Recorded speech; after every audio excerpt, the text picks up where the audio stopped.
Perhaps give us the latest update regarding those leadership gap, if you can comment on that, as well as what should be expected of this significant strategic partnership. Well, it was an interesting acquisition because it's certainly our first in sub-Saharan Africa. Whilst we're positioned in the north, it was one that we felt Africa is our China, and that's the way the Vice Chairman describes it.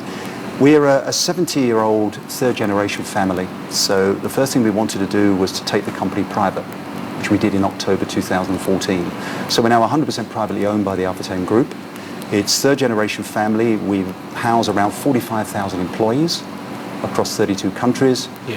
And in automotive, we are one of the largest, or if not the largest, conglomerate in the Middle East and Africa. It's been an interesting acquisition. It's taken us time to understand Africa, but I think we're now positioned to move forward. And what we always wanted to do was run before we can walk.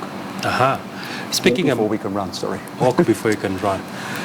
Looking at the other aspect around the leasing of vehicles, we've seen the government also trying to push this rather than government buying vehicles.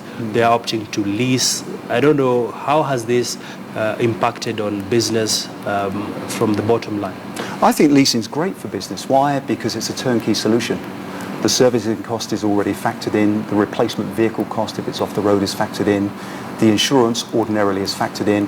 And I think why people really like it is the exposure at the end, because the residual value is underwritten by a third party ordinarily. And for anybody buying those vehicles, they know what their whole life cost is. And that is the most important thing in the purchase consideration funnel. As we wrap it up, Mark, what's in the crystal ball for CMC in the next financial year?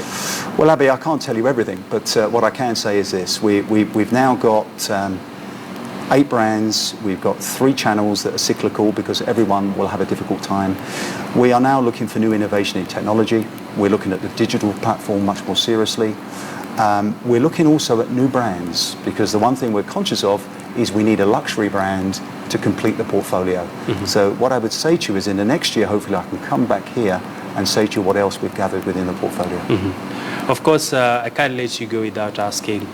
There was also a plan to, I know you bought more land, if I'm not wrong, around where you are currently located, just around Nyayo Stadium. What are the plans around construction of more showrooms and just increasing your yard? Well, in fact, we're going the opposite way, Abby. We want to become more efficient, because what we've got in Lasaka Road is 24 acres, and we probably need half.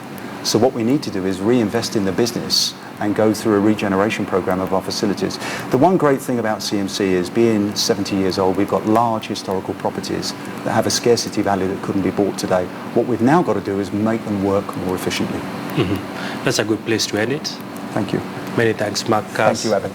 Chief Executive Officer, CMC Motors, just bringing us the latest insights regarding what's been happening in the car business. He's painted a sort of a rosy picture that things are likely to pick up in 2016, and we'll be keeping an eye just to see how the numbers look like at the end of the year.